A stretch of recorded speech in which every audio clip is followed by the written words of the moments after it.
கர்நாடக சங்கீதத்தில் நாம் இன்னைக்கு பார்க்க போகிறது நளின காந்தி ராகத்தை பற்றி தான். இந்த நளின காந்தி ராகம் 27வது மேளகர்த்தா ராகமாகிய பாணன்னு சொல்லக்கூடிய 5வது சக்கரத்தின் 3வது மேளகர்த்தா ராகமாகிய சரசாங்கி ராகத்தின் ஜன்ய ராகம் தான் இந்த ராகம். இந்த ராகம் ஒரு அழகான, மென்மையான மற்றும் மகிழ்ச்சிகரமான ராகம். அமைதியான முறையில் ஆற்றுப்படுத்தும் தெய்வ வழிபாட்டிலும் மென்மையான முறையில் காதலை சொல்லவும் இந்த ராகம் பெரிதும் உதவியாக இருக்குது.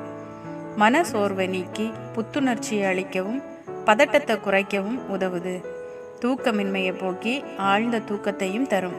அது மட்டுமல்லாமல் உடல் வெப்பத்தை தணித்து வெப்பத்தால் உண்டாகிற நோய்கள் நீக்க பெரிதும் உதவியாக இருக்குது.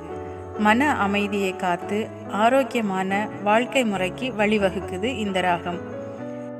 இந்த ராகத்தில் அமைந்த தியாகராஜரின் ஆதி தாள கிருதியான மனைவி ஆள கிஞ்சரா கர்நாடக இசையில் மிகவும் பிரபலமான உருப்படியாக விளங்குது. சரி, இந்த நளின காந்தி ராகத்தில் அமைந்த சில திரை இசை பாடல்களை நான் உங்களுக்கு சொல்கிறேன்.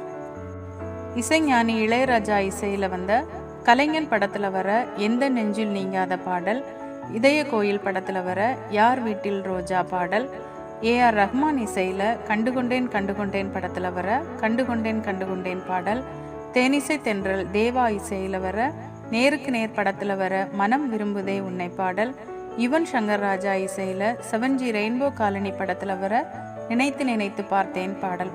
இந்த பாடல்கள் எல்லாமே இதே நளின காந்தி ராகத்தில் அமைந்த பாடல்கள் தான். இந்த பாடல்களை நீங்களும் ஹெட்ஃபோன் போட்டு கேளுங்க. கேட்டுட்டு நீங்கள் என்ன ஃபீல் பண்ணீங்க அப்படிங்கிறத கமெண்ட்ஸில் சொல்லுங்கள்.